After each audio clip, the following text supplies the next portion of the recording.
Okay. Okay అండి. Thank you.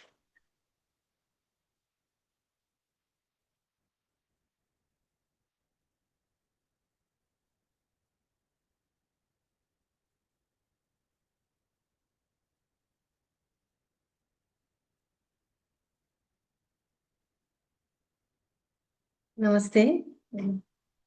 ఈ ముందుగా ప్రార్థన.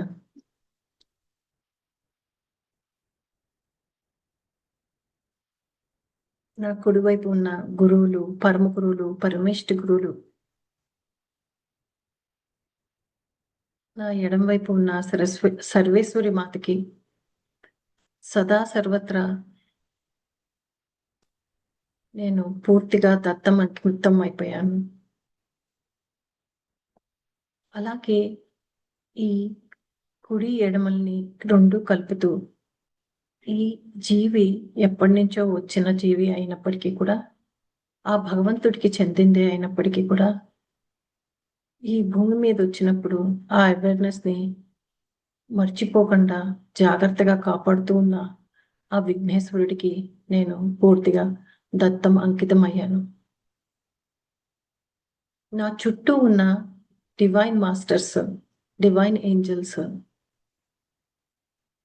నా తల్లిదండ్రుల యొక్క బ్లెస్సింగ్స్, నా పూర్వీకుల యొక్క బ్లెస్సింగ్స్, అందరి యొక్క సపోర్ట్, ప్రొటెక్షన్, గైడ్ డాన్స్ తోటి నా లోపల వెలుపల ఉన్న నా గురుదేవులకి పూర్తిగా అంకితం అవుతూ, నేను మాట్లాడే ప్రతి మాట ఆ పరమాత్ముడి యొక్క మాటలాగా భావిస్తున్నాను.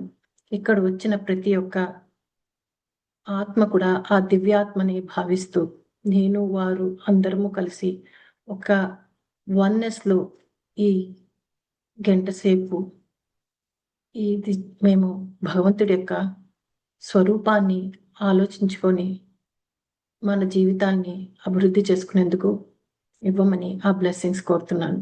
ఇంతటి చక్కటి అవకాశం ఇచ్చిన వంశీకరణ్ మాస్టర్ గారికి నేను పూర్తిగా పాదాభివందనాలతోటి ఆత్మ ప్రణామాలు సమర్పించుకుంటున్నాను.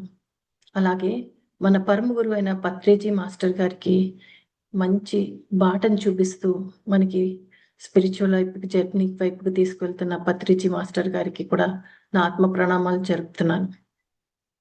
ఈ అవకాశం ఇచ్చిన మణిమాల మాస్టర్ గారికి, అలాగే సుకన్య మాస్టర్ గారికి, దీన్ని హోస్ట్ చేస్తున్న లావణ్య మాస్టర్ గారికి, ఇక్కడ వచ్చిన ప్రతి వాళ్ళకి కూడా నా ఆత్మ ప్రణామాలు చెప్పుకుంటూ మనం ముందరికెళ్దాం.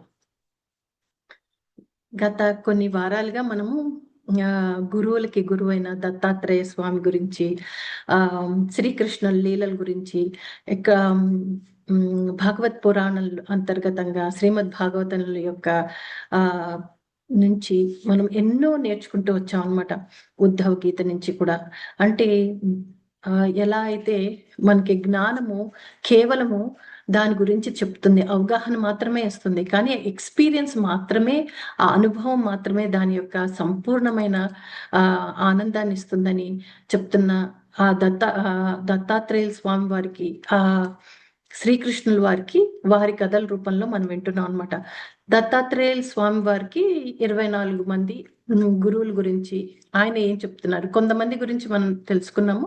ఇవాళ ఇంకొకళ్ళ గురించి కూడా తెలుసుకుందాము. అలాగే శ్రీకృష్ణుడి యొక్క లీల గురించి కూడా విందాం ఇవాళ. మీలో ఎవరైనా మీ పేరు కనుక మీ తల్లిదండ్రులు కనుక పెట్టకపోయినా, లేకపోతే మీ పేరు మీకు నచ్చలేదని ఫర్ ఎనీ రీజన్ అనిపించినా కూడా ఈ టెక్స్ట్ లో, ఈ చాట్ బాక్స్ లో పెట్టండి. ఈ రోజు మనం చెప్పుకునేది అది చాలా హీల్ అవుతుంది. ఎందుకు హీల్ అవుతుందంటే కూడా చెప్తాను. ఇవాళ ఇది చాలా చక్కటి హీల్, అసలు యాక్చువల్ గా చెప్పాలంటే ఒక హీలింగ్ ఎనర్జీ ఉంటుంది అన్నమాట ఇవాళ లీలలో. అందుకని మీకు కానీ, ఆర్ మీకు తెలిసిన వాళ్ళు ఎవరైనా సరే, ఆర్ మీ పిల్లలకి కానీ, నేను పెట్టలేదు నా పిల్లలకి నా పేరు, ఆర్ ఎవరైనా మీకు అలా అనిపించిన, ఆర్ మీకు తెలిసిన వాళ్ళు ఎవరిదైనా ఉన్నా కూడా మీరు చాట్ బాక్స్ లో టైప్ చేయండి చక్కగా మీ పేరు కానీ, మీ పిల్లల పేర్లు, ఎవరైనా సరే మీకు తెలిసిన వాళ్ళ పేర్లు కానీ, ఎస్పెషల్లీ మీరు కానీ మీరు పెట్టకపోతే మాత్రం. ఎందుకో ఒక ఒక విషయం నేను కూడా చెప్తాను. కొన్ని సంవత్సరం కిందటి సంవత్సరం వరకేమో నా పేరు కూడా నాకు నచ్చేది కాదు. అప్పుడు అందరూ కూడా ఒక్కొక్కసారి అప్పుడు అలాంటి సిట్యుయేషన్ కూడా ఉన్నాయన్నమాట. సో, అక్కడి నుంచి నా పేరు హీల్ అవుతూ వచ్చిందన్నమాట. సో, అలాగా సో, అందుకని కూడా చెప్తున్నాను. This is very, very, very healing లీల అనమాట. సో, అయితే మరి శ్రీమద్ భాగవతం ఏం చెప్తుందో విందాం. అసలు ఈరోజు అయితే నంద యశోదలకి చిన్న కృష్ణుడు పుట్టాడు కదా! వాళ్ళు చాలా ఆనందంతో, సంతోషంతో ఉన్నారన్నమాట. సో, ఆయనకి జాతక కర్మలు చేయించాలని చెప్పి సాండిల్య మహర్షిని పిలుస్తారన్నమాట. సాండిల్య మహర్షి ఎవరు?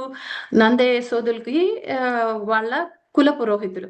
ఆయన దగ్గర నుంచే శ్రీకృష్ణుడు కూడా తన యొక్క ఆ విద్యాభ్యాసం అంతా చేసుకున్నారన్నమాట. సో, ఆ సాండిల్య మహర్షిని రమ్మంటూ ఉంటారన్నమాట. రండి స్వామి, మీరు వచ్చి నాకు చిన్నపిల్లలు పుట్టారు, ఇద్దరు అబ్బాయిలు, వాళ్ళిద్దరికి పేర్లు పెట్టండి అని అడుగుతారు. ఆ సాండిల్య మహర్షి ఎన్నిసార్లు కబురు పంపినా కూడా ఆయన రారన్నమాట. ఆయన ఎందుకు రావట్లేదు? ఆయన అంటే ఆయన త్రికాల వ్యాధి, త్రికాల జ్ఞానం ఉన్నవారు అనమాట. ఆయన ఏమంటారంటే ఈ ఈ పుట్టిన పిల్లాడు ఈ నంద యశోదలకి పుట్టలేదు. సో, అందుకని నాకు ఆ అర్హత లేదు. వీళ్ళకి ఆ పిల్లలకి నేను పేరు పెట్టే అర్హత నాకు లేదు అని చెప్పి ఆయన మాత్రం ఆయన రాకుండా తప్పించుకుంటూ ఉంటారు అనమాట. అప్పుడు ఒక రోజున ఏమవుతుంది, ఇలాగే ఒక సంవత్సరం గడిచిపోతుంది. అప్పుడు ఆ కృష్ణుడు వాళ్ళ గ్రామంలో అంటే బృందావనంలోకి గార్గేయ మహర్షి వస్తారు. గార్గేయ మహర్షి వస్తే ఇప్పుడు ఓహో ఎన్ని రోజుల నుంచి పిలుస్తున్న సాండిల్య మహర్షి రాలేదు, ఇప్పుడు ఈయన గార్గేయ వారు కూడా చాలా గొప్ప పండితుడు కదా, చాలా గొప్ప ఇది కదా అని చెప్పి ఆయనని నందుడు ఏం చేస్తారంటే వెళ్ళి ఆయన్ని ఆహ్వానిస్తారు. స్వామి, నాకు పిల్లలు ఉన్నారు, ఇద్దరు చిన్న పిల్లలు, వాళ్ళకి మీరు పేరు పెట్టండి అని అంటారు. ఆయన ఏమంటారంటే సరే అయితే పద అని చెప్పి ఆయన వస్తారన్నమాట. వీళ్ళకి వచ్చి ఆ వీళ్ళింటికి వస్తారనమాట. ఆయన వచ్చి నేను పెడతాను అంటే ముహూర్తం కూడా పెడతారనమాట. ముహూర్తం ఏమో పెట్టిన తర్వాత మళ్ళీ వెళ్ళి నేను ఆ ముందర రోజున వస్తారు గార్గే మహర్షి. వచ్చినప్పుడు ఆయన ఏం చెప్తారంటే, నేను మీరు పెట్టిన భోజనం అంటే మీరు వండిన పదార్థాన్ని నేను స్వీకరించను. నేను నేను నాకు కొన్ని నియమాలు ఉన్నాయి. మీరు రా ఇవ్వమండి, అంటే వండనివి పదార్థాలు ఇవ్వండి, నేను వండుకొని నా స్వామి వారికి నేను నైవేద్యం పెట్టుకొని నేను భుజిస్తాను. నెక్స్ట్ డే మనము నామకరణం పెడతాము అని అంటారు. నందుడేమో సరే అని చెప్పి ఇంట్లో వాళ్ళందరినీ ఊర్లో వాళ్ళందరినీ పిలుస్తారు, ఆహ్వానిస్తారు. సో, యాజ్ యూజువల్ మనలాగే యశోదమ్మ కూడా బిజీగా ఉంటుంది. ఆవిడ ఏం చేస్తుందంటే ఈయనకి తన ఒక చంకలో చిన్న పిల్లాడిని వేసుకుంటుంది. ఒక చేత్తేమో ఇంకొక పిల్లాడిని పట్టుకొని నడుచుకుంటూ వెళ్ళి గార్గేయ స్వామి వారికి ఆ ముడి సరుకులన్నీ ఇస్తారు. బియ్యము, రకరకాల పప్పులు అన్ని ఇచ్చి బెల్లము అన్ని ఇస్తారన్నమాట. అయితే గార్గేయ వారు ముందర రోజు రాత్రి అనమాట ఇది జరుగుతుంది. ఆయన తన యొక్క సాలగ్రామం అంటే మీ అందరికీ తెలిస్తే కనుక టైప్ చేయండి చాట్ బాక్స్లో. సో, ఆ సాలగ్రామాన్ని అంటే ఒక చిన్న రాయి లాగా ఉంటుంది చూడడానికి. సో, అది తీసుకొని వచ్చి ఆయన వారు తన పూజా మందిరంలో పెట్టుకొని ఆయన ఇంకా ఆయన వండటం మొదలు పెడతారన్నమాట. చక్కగా పాయసం వండుతూ ఉంటారు. ఈ విషయాన్ని అంటే వెళ్ళినప్పుడు ఇది ఎవరు చూస్తారు ఇక్కడ వెళ్ళేటప్పుడు? ఎందుకంటే యశోదమ్మ ఏం చేస్తున్నారు? తన చేత్తో ఒక చిన్న పిల్లాడిని పట్టుకున్నారు, కింద చేత్తో ఇంకొక పిల్లాడిని పట్టుకొని ఇద్దరు చూస్తున్నారన్నమాట. గార్గేయుడు ఏం చేస్తున్నారు అని. సో, ఆయనకి వాళ్ళిద్దరూ ఒకళ్ళ మొహాలు ఒకళ్ళు చూసుకుంటారు. అంటే ఈ చేతిలో ఉన్న పిల్లాడు కింద, ఎందుకంటే ఇంకా వాళ్ళకి 1 ఇయర్, 3 ఇయర్స్. సో, వాళ్ళకి ఇంకా మాటలు రావు. సో, ఒకళ్ళనొకళ్ళు చూసుకుంటూ ఉంటారన్నమాట. అంటే ఇక్కడ ఏదో జరుగుతోంది అని చెప్పి. ఇక్కడ ఏదో జరుగుతున్నారు అని చెప్పి. సో, ఆయన ఇంత లోపలికి ఆయన పదార్థాలన్నీ ఇచ్చేసేసి యశోదమ్మ వెళ్ళిపోతారు. అయితే ఈయనేమో చక్కగా అన్నిటినీ చక్కగా చేసుకొని, వంట చేసుకొని నైవేద్యం పెట్టడానికి ఆయన ఎవరికి ప్రే చేస్తూ ఉంటారంటే శ్రీ మహావిష్ణువుకి ప్రే చేస్తూ ఉంటారు. అంటే అక్కడ ఉన్న సాలగ్రామం ఏంటంటే శ్రీ మహావిష్ణువు. ఆ శ్రీ మహావిష్ణువుకి ప్రే చేస్తూ ఉంటారు అనమాట. అది వండేటప్పుడు కూడా వండిన తర్వాత ఎలా ప్రే చేస్తున్నారటంటే ఓం నమో భగవతే వాసుదేవాయ, ఓం నమో భగవతే వాసుదేవాయ, ఓం నమో భగవతే వాసుదేవాయ, ఓం నమో భగవతే వాసుదేవాయ అని ప్రేయర్ చేస్తున్నారు. ఇక్కడ ఉన్న ఇద్దరు పిల్లల్లో ఒక పిల్లాడు మీకు తెలుసు శ్రీకృష్ణ పరమాత్ముడు, ఆయన శ్రీ మహావిష్ణు యొక్క అవతారం. సో ఆయన పిలుస్తూ ఉంటున్నారు, ఈయన వంట చేస్తూ ఉన్నారు. సో ఇక్కడ ఈ పిల్లాడికి ఇంకా వేరే డైవర్షన్ ఉండదన్నమాట. అక్కడ ఆల్రెడీ ఆయన ఇచ్చినప్పుడు ఆ యశోదమ్మ ఇచ్చేటప్పుడు ఏమిస్తుంది, పాలు, బియ్యము, అన్ని ఇస్తుంటారు, బెల్లము ఇస్తారు. సో ఆల్రెడీ అవన్నీ కూడా శ్రీకృష్ణుడికి చాలా ఇష్టం. ఆయన సో అక్కడికి ఇంకా సో ఆయన మనస్సు అక్కడ లాగుతూ ఉంటుంది అన్నమాట కృష్ణుడికి. అయితే గార్గేయుడు అంత వంటంతా చేసుకొని ఆయన ఇంకా మళ్ళీ ఆయన నామజపం చేసుకుంటూ ఉంటారు అనమాట. నామజపం ఎందుకంటే నైవేద్యం పెట్టిన తర్వాత ఆయన అంటే మామూలుగా మీరు కూడా చూస్తుంటారు కదా, గుళ్ళల్లో కూడా నైవేద్యం పెట్టినప్పుడు అన్ని తలుపులు అన్ని వేసేసేసి అన్ని చేస్తారు. ఇక్కడ పాపం ఈయన దగ్గర అలాంటి పెద్దవి ఇవి ఉండవు కాబట్టి ఒక చిన్న బట్ట తీసుకొని ఆయన మొహం మీద వేసుకొని ఆయన నైవేద్యం పెడతారన్నమాట. పెట్టి ఆయన నామస్మరణ చేసుకుంటూ ఉంటారు. ఒక 108 సార్లు ఎన్నోసార్లు చేసుకుందాము. ఒక తర్వాత అప్పుడు ఆయన బట్ట ఇప్పి తన మొహం మీద ఉన్న బట్ట తీసి ఆ ప్రసాదాన్ని తినాలని ఆయన ఇది అనమాట. సో ఆయనది ఆ ప్లాన్. సో ఇక్కడ ఏం జరుగుతుంది, ఇక్కడ ఎప్పుడైతే ఆయన నైవేద్యం పెట్టారో ఈయన మా ముందర కూడా పిలుస్తూనే ఉంటారు అనమాట, వాసుదేవ అని చెప్పి. ఎప్పుడైతే పిలుస్తున్నారో, ఎప్పుడైతే ఆ క్షీరంతో చేశారో, ఆ కృష్ణుడు ఏం చేస్తా అంటే చిన్న బలరాముడికి నవ్వుతూ సైగ చేసి వెళ్తాడనమాట, పాక్కుంటూ. ఎలా వెళ్తాడు, పాక్కుంటూ వెళ్తాడు. ఆయన ఎటువంటి బట్టలు వేసుకున్నారు, ఆయనేమో చిన్నటి గౌచి లాంటిది ఎల్లో కలర్ది వేసుకున్నారట. కిందేమో ఒక చక్కటి దాన్ని ఏమంటారు, నడుం కట్టుకునే వడ్డానం లాంటిది పెట్టుకున్నారు. అవి చిన్న చిన్న శబ్దాలు చేస్తున్నాయి. అక్కడ ఆయన బలరాముడు ఏం వేసుకున్నారు, గ్రీన్ కలర్ వేసుకున్నారట బట్టలు, ఆయన ధౌతి. సో ఈయన ఏం చేశారంటే గబగబా ఆయన పాక్కుంటూ, ఆయన ఎలా ఉన్నారట, కృష్ణుడు సన్నగా వెళ్ళాడు. ఎందుకంటే పాలు తాగిన పిల్లాడికి ఇలా మీకు తెలుసు కదా, ఇంత బుగ్గలు బుజ్జి బుజ్జి బుగ్గలు వచ్చేసి ఉండుంటాయి.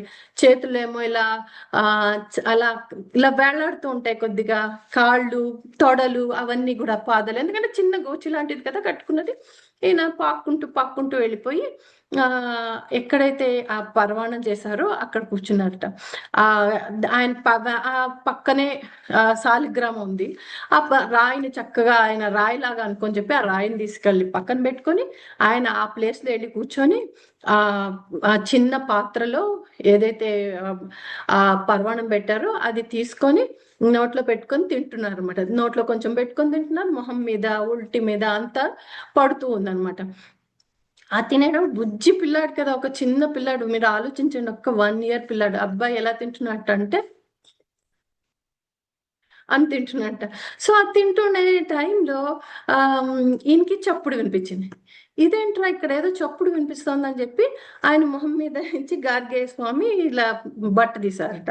చూసేసరికి చిన్న పిల్లాడు బుజ్జిగా అద్భుతంగా చూడడానికి చాలా ముద్దుగా వస్తున్నాడు అనమాట, ముద్దు ఉన్నాడు. కానీ ఆయన చేసిన పని ఏం చేశారు, ఆయనేమో శ్రీ మహావిష్ణువు పెట్టిన నైవేద్యాన్ని ఈ పిల్లాడు తినేసరికి ఆయనకి పాపం పిల్లాడికి ఆకలేసిందేమో ఈ పిల్లాడికి అని చెప్పి గట్టిగా అరుస్తారన్నమాట.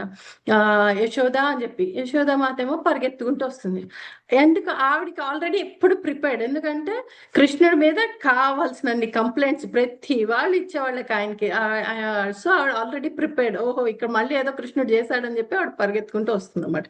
వచ్చేసరికి ఆయన అంటాడు, చూడు యశోద, నువ్వు పొద్దు నుంచి అన్నం పెట్టలేదు అనుకుంటే పిల్లాడికి నేనేమో చక్కగా మడిగట్టుకొని స్నానం చేసి మడిగట్టుకొని మొత్తం అంతా చేసుకొని నేను వంట చేసి పెడితే ఈ పిల్లాడు ఇదంతా తినేశాడు, పక్కనున్న సాలగ్రామ్ అనేది పక్కన దోసేసి ఆయన వచ్చి అక్కడ కూర్చున్నాడు అని చెప్పి అని అంటారనమాట. వెళ్ళి పిల్లాడికి అన్నం పెట్టు, నీకు తెలియదా ఆ మాత్రం అన్నా, పోన్లే కదా అని మీరు ఇలా పిలిచారని వచ్చాను తప్పితే మీరు ఇవన్నీ చేస్తారని నాకు తెలియదు అని చెప్పి, ఇలా కాస్త చూసుకోవాలి కదా ఎంత ఇంట్లో వాళ్ళు వచ్చిందా అని చెప్పి ఆయన అరవటం మొదలు పెడతారు.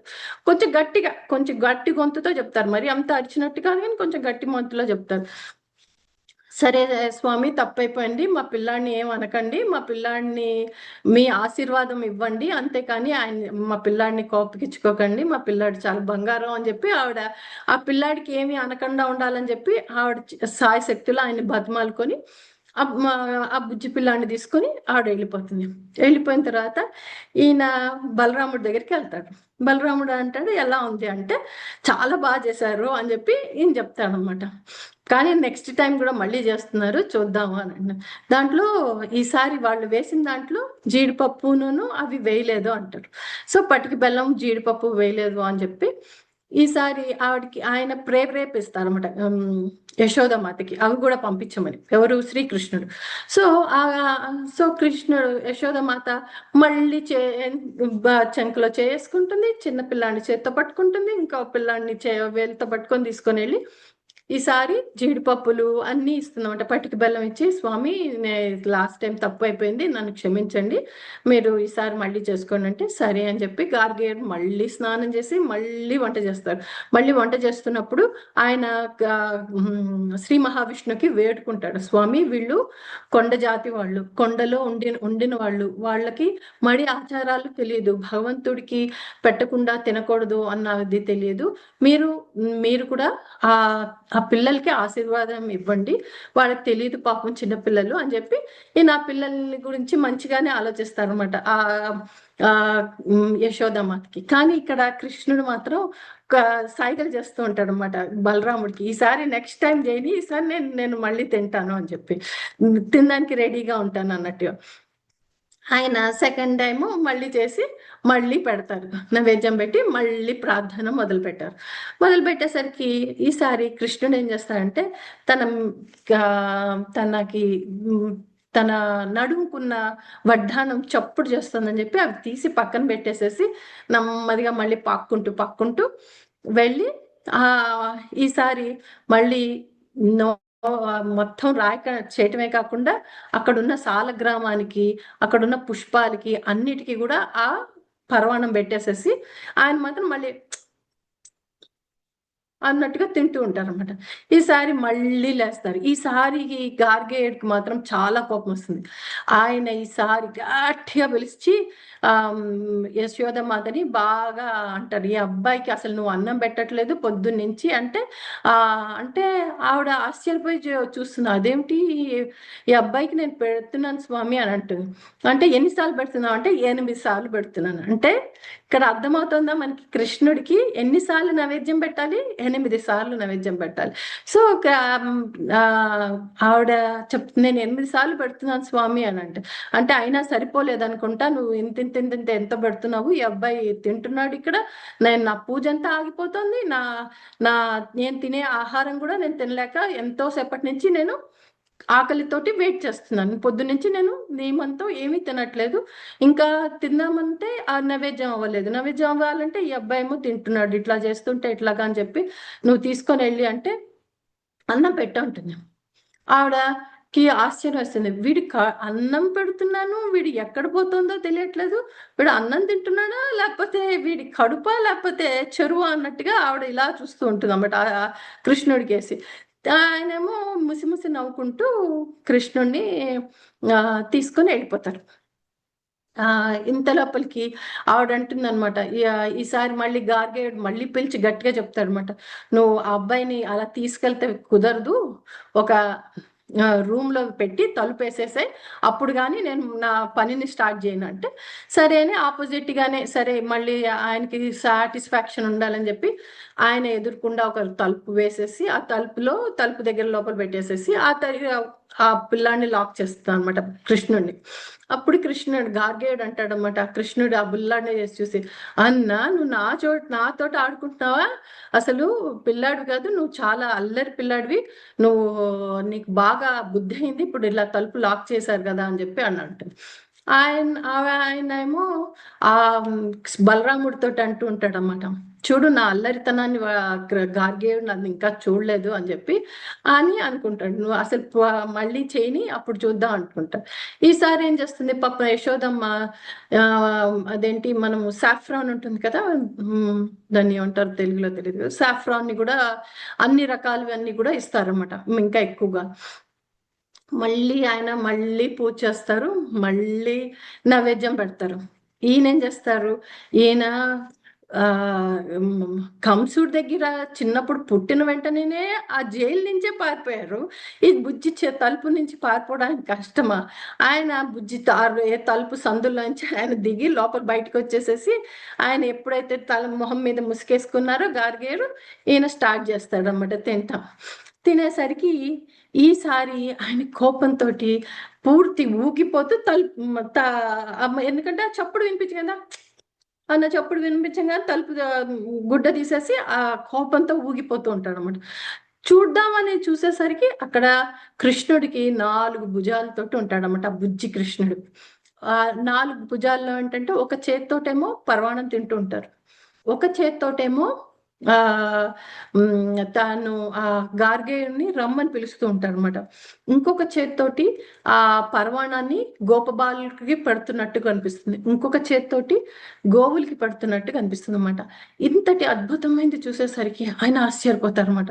అరే నేను ఇన్ని రోజులు ఇతను ఒక సామాన్యుడు బాలుగుల్లా చూశాను, ఇతను సామాన్యుడు కాదే అని చెప్పి ఆశ్చర్యంతో చాలా ఆ ఆ నమస్కారం పెడతారు అనమాట. ఇక్కడ మనకి ఒక విషయం గుర్తుకు చేసుకోవాలంటే, మనము దత్తాత్రేయ స్వామి వారిని ఆ గురు చరిత్రలో రాసి ఉంటుందన్నమాట. ఆయన్ని మా భక్తులు రమ్మంటారు అనమాట, భోజనానికి రమ్మని చెప్తే ఆయన అంటారు, నేను ఒక్కడనే రాను, నేను ఒక్కడనే తిన్ను, నేను వస్తే నా గ్రూప్ నా భక్తులందరితో సహా వస్తారు, వాళ్ళందరితో కలిసి నేను తింటాను, భోజిస్తాను అంటారు. ఇక్కడ కృష్ణుడు అదే చూపిస్తున్నాడు, తాను ఒక్కడే తినట్లేదు, అక్కడ పక్కన ఎవరు ఉన్నారు, ఒక పక్కన గోవులు ఉన్నారు, ఒక పక్కన గోపబాలకులు ఉన్నారు అనమాట. సో అది కూడా చూపిస్తాను అనమాట. అంటే ఆయనకి ఇక్కడ ఆ సమన్వయం అవుతుంది. అదే కాదు, ఇక్కడ మీరు దత్తాత్రేయ చరిత్రలో కూడా సారీ సాయిబాబా చరిత్రలో కూడా సాయిబాబా ఎప్పుడు కూడా ఒక్కరే తినేవారు కాదనమాట, ఆయన అందరూ తో కలిసి తినేవారు అనమాట. సో ఇక్కడ అదే అదే నిరూపిస్తూ ఉన్నారన్నమాట. అంటే మీరు వెనక్కి వెళ్ళి చూస్తే శ్రీ మహావిష్ణువు యొక్క 21 అవతారాల్లో దత్తాత్రేయులు కూడా ఒక అవతారం అనమాట. అంటే ఆ కృష్ణుడు కూడా ఒక అవతారమే. సో మనకి తెలుస్తూ ఉంటే అందరూ మనకి అన్ని ఒకటే రకంగా కనిపిస్తుంది. అంటే ఎలాగైతే నదులన్నీ వెళ్ళి సముద్రంలో కలుస్తున్నాయో, వీళ్ళందరి యొక్క అవతారాలన్నీ కూడా ఆ పరమ అవతారం అనమాట. అంటే శ్రీ మహావిష్ణు యొక్క అవతారం నుంచి వస్తున్నాయి అన్నట్టుగా అనిపిస్తుంది అనమాట. అంతేకాకుండా అది ఇక్కడ అప్పుడు అప్పుడు గార్గేయులు అంటారన్నమాట, స్వామి నువ్వు మొదటిసారి నాకు చూపించచ్చు కదా, నువ్వే గనక శ్రీ మహావిష్ణువు అయితే నువ్వు మొదటిసారే చూపించవచ్చు కదా అని అంటే ఆయన చెప్తారన్నమాట, అంటే ప్రతి దాంట్లోనూ నన్ను చూడొచ్చు అని. ఇక్కడ ప్రతి దాంట్లోనూ మనం చూడొచ్చు అంటే మనం ఏమనుకుంటాం అంటే, ఎవరినో ఒక జాతి వాళ్ళు ఇంకో జాతి వాళ్ళని అవమానిస్తున్నారని, వాళ్ళని సరిగ్గా చూడట్లేదని, లేకపోతే తన తక్కువ జాతి వాళ్ళని వేరేగా చూస్తున్నారని కాదు. ఇక్కడ ఇక్కడ ఎవరిని చూపిస్తున్నారు, ఎవరిలో చూపిస్తున్నారు, గార్గేయుడికి ఒక సాలిగ్రామంలో తనని తాను చూపిస్తారు. సాలిగ్రామం అనేది ఏంటి, ఇక్కడ ఒక చిన్న రాయి కదా, ఆ రాయిని లో తాను చూపిస్తారు అనమాట. అంటే మనకి దీన్నే మీరు చూస్తే గనక సాయిబాబా చరిత్రలో ఒక కాగితంలో ఆయన వచ్చి ఉంటారు, ఆయన గురించి వెయిట్ చేస్తుంటే కాగితంలో చూపిస్తూ ఉంటారు. అలాగే చాలా మంది భక్తులకి కుక్కని తన యొక్క రూపమే అని చెప్పి నిరూపిస్తూ ఉండేవారు. అలాగే పిల్లి లాగా వచ్చి అందులో కూడా నేనే వచ్చాను, అందులో కూడా ఆత్మ కూడా నేనే ఉన్నాను అని కూడా చూపిస్తున్నారు. అంటే ఒక విధంగా చూసామంటే ఒక మనిషి ఒక వ్యక్తి అని కాకుండా మన చుట్టూ ఉన్నవన్నీ కూడా ఆ భగవంతుడి యొక్క రూపాలే అని మళ్ళీ మళ్ళీ మళ్ళీ మళ్ళీ మనకి కూడా ఇవన్నీ కథలు కానీ వీటి అన్ని చరిత్రలు కానీ మనం చూస్తుంటే మనం తెలుసుకోవాల్సిన విషయాలు అనమాట.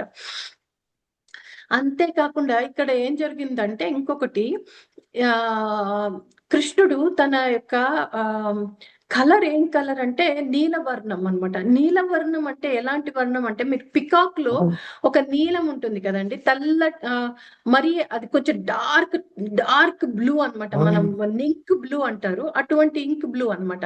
అది ఆ కలర్ ఎక్కడ సూచిస్తూ ఉంటుంది అంటే మన ఆజ్ఞా చక్రానికి చూపిస్తూ ఉంటుంది అన్నమాట. ఈ ఆజ్ఞా చక్రం వైపుకి ఆ ఆజ్ఞా చక్రాన్ని చూపిస్తారు, అంటే ఆ ఇంట్యూషన్ చూపిస్తున్నారు అనమాట. అక్కడ ఇక్కడ నుంచి ఏమొస్తుంది మనకి, మెయిన్ గా ఇంట్యూషన్ వస్తుంది కదా, ఈ ఇంట్యూషన్ చూపిస్తున్నారు. మరి ఈ చక్రం దేనికి కనెక్ట్ అయింది అంటే స్వాదిష్టాన చక్రానికి కనెక్ట్ అయింది అనమాట.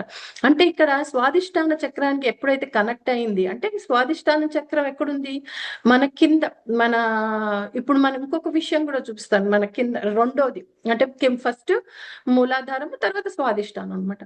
అంటే ఈ స్వాదిష్టాన కలర్ ఎటువంటి కలర్, మీరు హనుమంతుల వారికి ఆ సింధూరం రంగు చూస్తూ ఉంటారు, అలాగే ఆ వినాయకుడిది కూడా సింధూరం రంగు చూస్తూ ఉంటాం. అంటే సింధూరం రంగు ఇది ఏంటంటే ఒక క్రియేషన్ కి ఒక సూచన అన్నమాట. ఇక్కడ ఎప్పుడైతే ఆ కుంకుమ పువ్వు అనే కలర్ వేశారో ఆ దానితోటి ఆ కలర్ ఏంటి, ఆ సింధూరపు రంగు ఎప్పుడైతే ఆ పరవాణానికి వచ్చిందో ఆ కలర్ ని సూచిస్తారు అనమాట. అంటే తన యొక్క ఇంట్యూషన్ ని ఆ కలర్ లో చూపిస్తారు. అసలు ఒక విధంగా చెప్పాలంటే మనము బొట్టు పెట్టుకోవడానికి కారణం కూడా అదే అన్నమాట. అసలు అంటే మన ఆ సింధూరాన్ని మనం చూపిస్తున్నాం అనమాట. అంటే ఆ సింధూరం రంగుని తీసుకొచ్చి మనము ఆ ఇంట్యూషన్, ఆ ఆజ్ఞా చక్రం దగ్గర పెడుతున్నామని అన్నమాట. అసలు మామూలుగా మనము చక్ర సిస్టమ్ లో కూడా స్వాదిష్టానానికి ఆజ్ఞా చక్రానికి ఆ కనెక్షన్ అన్నమాట. అవన్నిటిని కూడా ఇక్కడ చూపిస్తున్నారు అనమాట. అది చెప్పకనే చెప్తున్నారు. ఇక్కడ గార్గేయులు మామూలుగా ఇలా మనలాగా మనం మాట్లాడుకోవాల్సిన అవసరం లేదు. ఆయనకి అన్ని తెలిసిన ఆయన, ఆయన వాళ్ళ కుల పురోహితుడు కదా, కాబట్టి ఆయనకి అన్ని తెలిసిన ఆయన.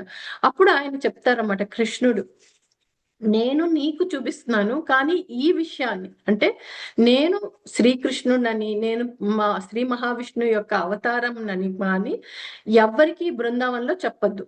ఎందుకు చెప్పొద్దు అని అంటే, నేను ఇక్కడ రకరకాల లీలలు చేయడానికి వచ్చాను, కానీ నేను నీకెందుకు చూపిస్తున్నాను అని అంటే, నువ్వు రేపు రాసే జాతక కర్మను నా పెట్టే పేరును కూడా ఎలా పెట్టాలో నీకు ఒక ముందుగానే హింట్ ఇస్తున్నాను అని చెప్పి ఆయన చెప్తారనమాట. సో ఆ విషయాన్ని ఇక్కడ చెప్తే సరే అని చెప్పి నెక్స్ట్ డే గార్గేయుడు స్వామివారికి నమస్కారం పెట్టుకొని ఆయనకి శ్రీకృష్ణ కృష్ణ అని పెడతారనమాట. అంటే మన కష్టాలన్నిటినీ తొలగించే స్వామి, ఇంకా ఎన్నో ఉన్నాయి. అలాగే బలరాముడికి బలరాముడు ఫస్ట్ రాముడు అని పెడతారు, తర్వాత ఆయన చాలా బలం ఉంది కాబట్టి బలరాముడు అని పెడతారు అనమాట. సో ఇక్కడ ఈ కథ చెప్పుకోవడానికి ఎందుకు కారణం అంటే, నామస్మరణ అంటే ప్రతిదీ మన కలియుగంలో ఏదైనా చెయ్యాలి అంటే నామస్మరణతోటే కదా అయ్యేది. ప్రతిదీ అంటారు నామస్మరణ చేస్తే చాలు, ఇంకేమి చేయక్కర్లేదని. అంటే నామస్మరణ అనేది ఏంట్లాంటిదంటే ఒక నేమ్, అంటే నేమ్ అనేది ఎటువంటిదంటే ఒక డోర్ అన్నమాట. ఒక డోర్ ని ఓపెన్ చేస్తే ఎలా ఉంటుందో అలాగ నేమ్. అందుకని మనం నామస్మరణ చేస్తే ఏమవుతుందంటే కృష్ణుడు, అప్పుడు మనకి ఆ కృష్ణుడి యొక్క తోటి కనెక్ట్ అవుతాం. అలాగే ఆ నేమ్ అనేది ఒక ఒక డోర్ మాత్రమే అన్నమాట. ఆ డోర్ గురించి ఈ రోజు చెప్తున్నాను అనమాట. సో అందుకని కూడా ఇప్పుడు మీరు ఆలోచించి చూడండి, కొంతమందికి వాళ్ళ తల్లిదండ్రుల పేర్లు పెట్టరు, వాళ్ళ తాతగారు వాళ్ళు ఎవరైనా పేరు పెట్టి ఉండొచ్చు, లేదా ఆ పేర్లు వాళ్ళకి ఇష్టం ఉండకపోయి ఉండొచ్చు. కానీ ఇక్కడ చూడండి కృష్ణుడికి కూడా తన యొక్క పేరుని ముందుగానే తాను సూచించారు. అలాగే తన తల్లిదండ్రులు పెట్టలేదు, అలాగే తన కుల పురోహితుడు వచ్చి పెట్టారు, కానీ తన తల్లిదండ్రులు అంటే తన పుట్టిన తల్లిదండ్రులు పెట్టలేదు అనమాట. సో ఇక్కడ మనకి చాలా విషయాలు అర్థమవుతుంటాయి అనమాట. అంటే ఒక పేరు రావడానికి ఇంత ఇంత వెనకాల ఇది ఉందన్నమాట. మనం ఒక్కొక్కసారి ఏమనుకుంటా, ఇవన్నీ మిథ్య అండి, పేర్లతోటి ఏముంది, మనం కేవలం ధ్యానంలో కనెక్ట్ అయితే సరిపోతుంది, ధ్యానంలో కనెక్ట్ అయితే సరిపోతుంది 100% అది. కానీ ఒకవేళ ఎవరికైనా కనెక్ట్ కాకపోతే ఇది ముందర ఫస్ట్ స్టెప్, అంటే మనం వెనకాల స్టెప్పులు వెళ్తూ ఉంటాం కాబట్టి ఇది ఫస్ట్ స్టెప్. సో నామస్మరణ తోటి పేరుతో కనెక్ట్ అయ్యి ముందరికి వెళ్తాం అనమాట. ఇది అంతకంటే ఒకటి ఎక్కువ అని కాదు, ఒకటి తక్కువ అని కాదు. సో కనెక్షన్ నువ్వు ఎలా కనెక్ట్ అయినా కనెక్ట్ అవుతావు అనమాట. సో ఇది నామస్మరణతో కనెక్ట్ అవ్వేది గొప్ప ఆ చరిత్ర కాబట్టి ఈ రోజు చెప్పుకున్నాం అనమాట. అలాగే ఇక్కడ దత్తాత్రేయుల వారి యొక్క మరొక గురువు ఎవరు అని అంటే అంటే మీకు గుర్తుండే ఉండుంటుంది అని అనుకుంటున్నాను. యదు మహారాజు గారు అడుగుతున్నారు అన్నమాట. ఏం అడుగుతున్నారు దత్తాత్రేయుల వారికి? ఆత్మ ఆనందం ఎలా వస్తుంది అంటే, ఏ టైంలో అయినా ఎలా ఉన్నప్పటికీ కూడా మనకి సంతోషం అనేది ఎలా వస్తుంది, నిత్య సంతోషం అనేది ఎలా వస్తుంది అని, దానికి ఏం చెయ్యాలని చెప్పి అని చెప్తారు. అంటే ఒక బ్యాలెన్స్ ఎలా ఉండాలి అని అడుగుతున్నప్పుడు మనకి దత్తాత్రేయులు వారు ఏమంటారంటే, ఈ టైంలో అంటే సూర్యోదయం సూర్యాస్తం మధ్య టైంలో అంటే నైట్ అయిపోయి పొద్దున టైంలో, అంటే పొద్దున టైంలోను రాత్రి టైంలో అసలు సంధ్యవేళను సూర్యోదయం టైం ముందరను చేస్తే అది బ్యాలెన్స్ అవుతుంది అని చెప్తూ తన యొక్క 24 గురువుల గురించి చెప్తున్నారు. 24 గురువుల గురించి ఎందుకు చెప్తున్నారంటే, నేచర్ లో వీళ్ళందరూ ఉన్నారు, మీరు గురువుల గురించి బయట వెతుక్కోవాల్సిన అవసరం లేదు. ఎక్కడో కైలాసంలో వైకుంఠంలో ఉన్న గురువులు కూడా మన నేచర్ లోనే ఉన్నారు అని చెప్తున్నారు అనమాట.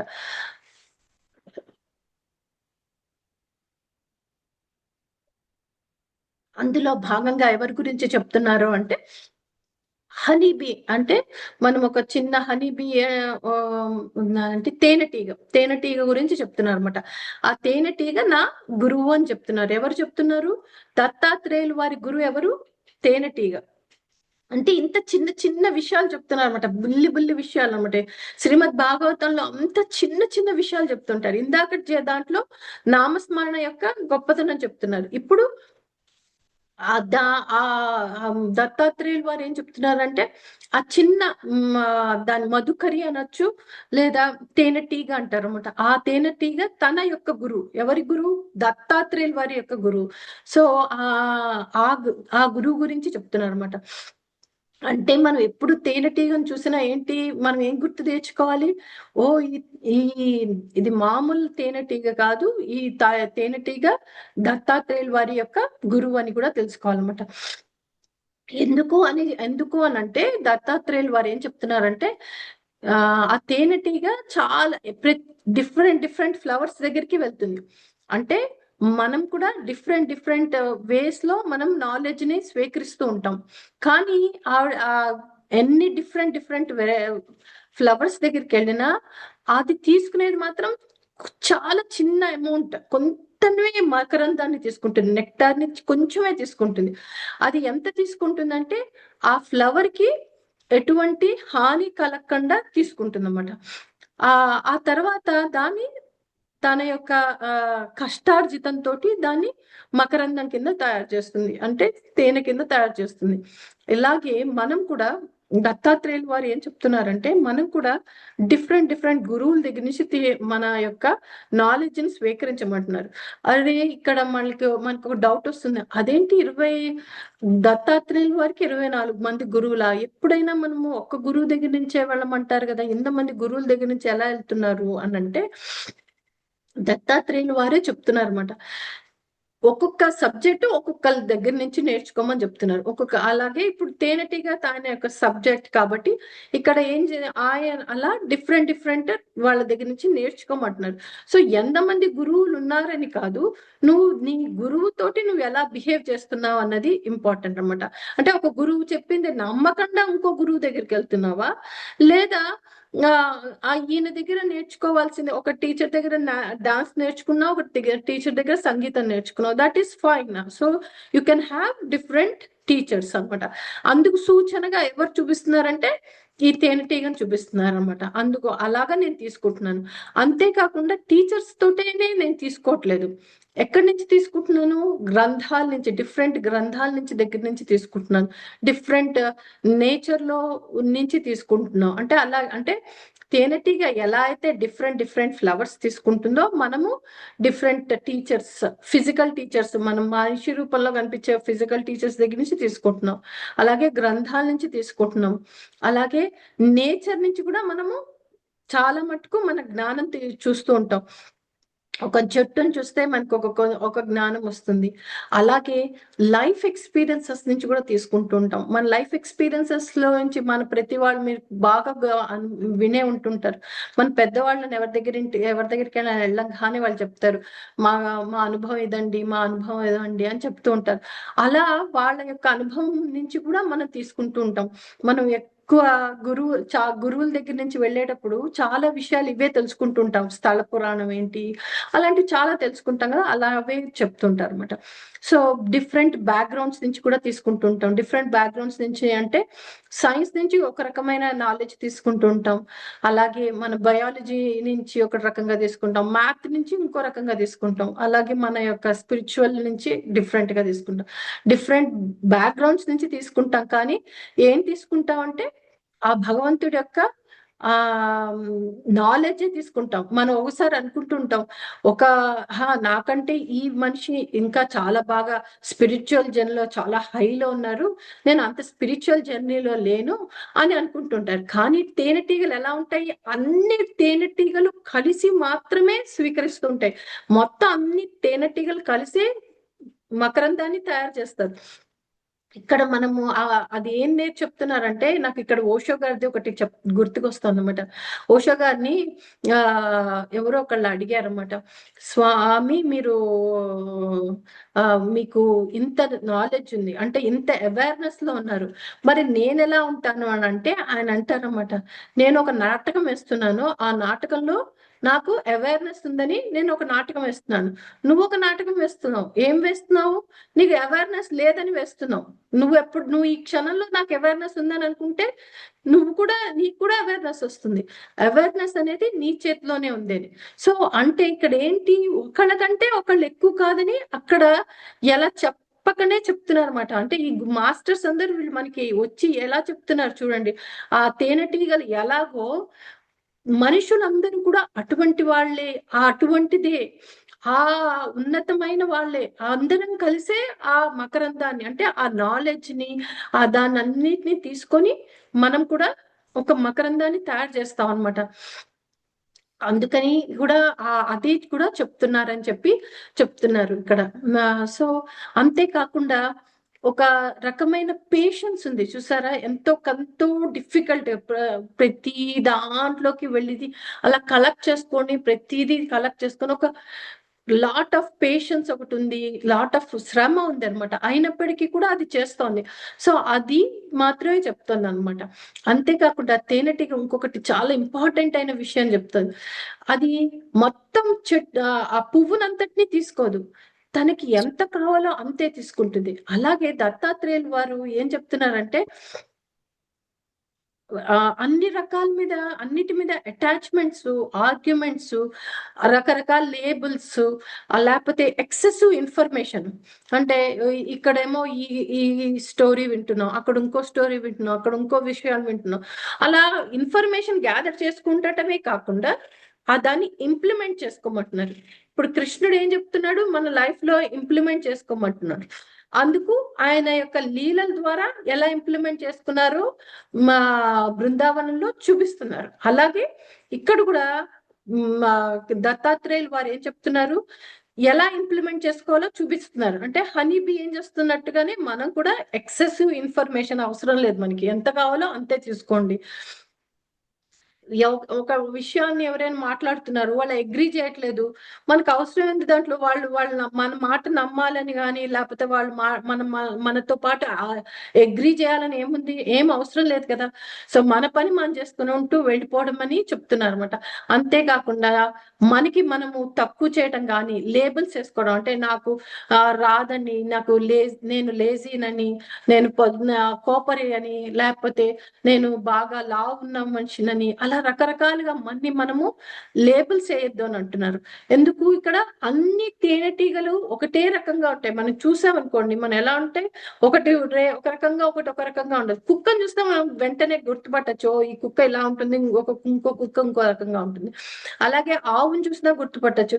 కానీ తేనెటీగలు చాలా చాలా సూక్ష్మాతి సూక్ష్మం యొక్క మార్పులు ఉంటాయి. అట్లాగే మన అందరం కూడా చూడడానికి డిఫరెంట్ గా ఉన్నా కూడా మన యొక్క గుణాలందరివి కూడా భగవంతుడి యొక్క గుణాలని చెప్తున్నారు అనమాట.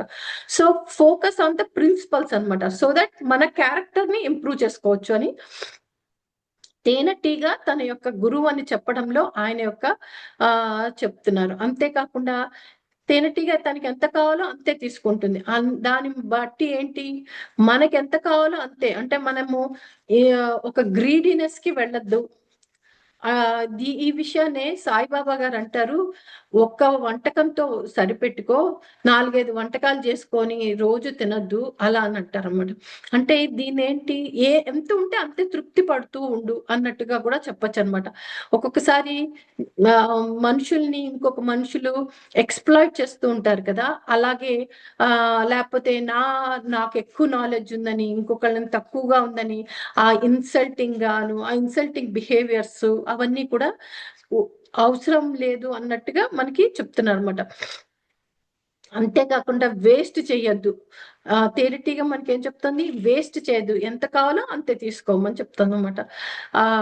ఆ పైగా తను తీసుకున్న పువ్వు మీద తీసుకున్న మకరందం, డిఫరెంట్ ఫ్లవర్స్ లో తీసుకున్న మకరందము డిఫరెంట్ గా ఉంటుంది. కానీ మనకి తేనె చూడండి, తేనె పట్టులోంచి వచ్చిన తేనె ఒకటే టేస్ట్ ఉంటుంది. అన్ని డిఫరెంట్ నుంచి వచ్చినా కూడా ఒకటే టేస్ట్ ఉంటుంది. అంటే వాట్ డస్ ఇట్ మీన్ అంటే, నువ్వు ఏం తీసుకున్నప్పటికీ కూడా ఆ భగవంతుడి యొక్క స్వరూపానికి వెళ్తున్నావని. అంటే నువ్వు గ్రంథాల దగ్గర నుంచి చదువుతున్నా, ఏ రిలీజియన్ నుంచి చదువుతున్నా, పుస్తకాల నుంచి చదువుతున్నా, ఎవరి దగ్గర నుంచి తెలుసుకున్నా, నీ లైఫ్ ఎక్స్పీరియన్స్ నుంచి తెలుసుకున్నా, ఎక్కడి నుంచి తెలుసుకున్నా, నువ్వు వెళ్లాల్సిన మార్గము ఆ భగవంతుడి యొక్క మార్గం. ఆ భగవంతుడి మార్గం ఎక్కడుంది, ఏదో వేరే చోట లేదు. నిన్ను నువ్వు తెలుసుకుంటే ఆ భగవంతుడిని తెలుసుకుంటావు. ఎందుకు నిన్ను నువ్వు తెలుసుకుంటే భగవంతుడిని తెలుసుకుంటున్నావు అంటే, ఈ సృష్టిని సూర్యుడిని సృష్టించింది ఎవరు, భగవంతుడే. చంద్రుడిని సృష్టించింది భగవంతుడే. ఈ భూమిని సృష్టించింది భగవంతుడే. మరి నిన్ను సృష్టించింది, నన్ను సృష్టించింది కూడా భగవంతుడే. అంటే ఎవరైతే ఆ భూమిని సూర్యుడిని సృష్టించాడో అదే ఆ భగవంతుడే నిన్ను నన్ను కూడా సృష్టించాడు. అంటే నిన్ను నువ్వు తెలుసుకుంటే ఆ భగవంతుడినే తెలుసుకోవచ్చు అని. నేను ఒక విషయము నాకు సాయిబాబాది చెప్తున్నది నేను ప్రతి దాంట్లోనూ చెప్తుంటాను, మళ్ళీ చెప్తుంటాను. సో మళ్ళీ ఇవాళ కూడా చెప్తున్నాను ఏంటంటే, నువ్వు ఎందుకు వచ్చావు, పిల్లకలు వేడుకోవడానిక, నిన్ను నువ్వు తెలుసుకోవడానికి అంతే. సో ఇక్కడ నేను డొనేషన్స్ చేస్తున్నాను, నేను బాగా వంట చేస్తాను, నేను పాటలు పాడతాను, వాళ్ళకి సహాయం చేస్తాను, వీళ్ళకి సహాయం చేస్తాను, అవన్నీ మంచివే, అవన్నీ లైక్ ఆభరణాలు. కానీ నిన్ను నువ్వు తెలుసుకోవడం అనేది మాత్రమే అదొక్కటే ఉంది. ఎందుకు నిన్ను నువ్వు తెలుసుకోవడం మాత్రమే ఉంది, ఎందుకంటే నిన్ను కూడా భగవంతుడే సృష్టించాడు.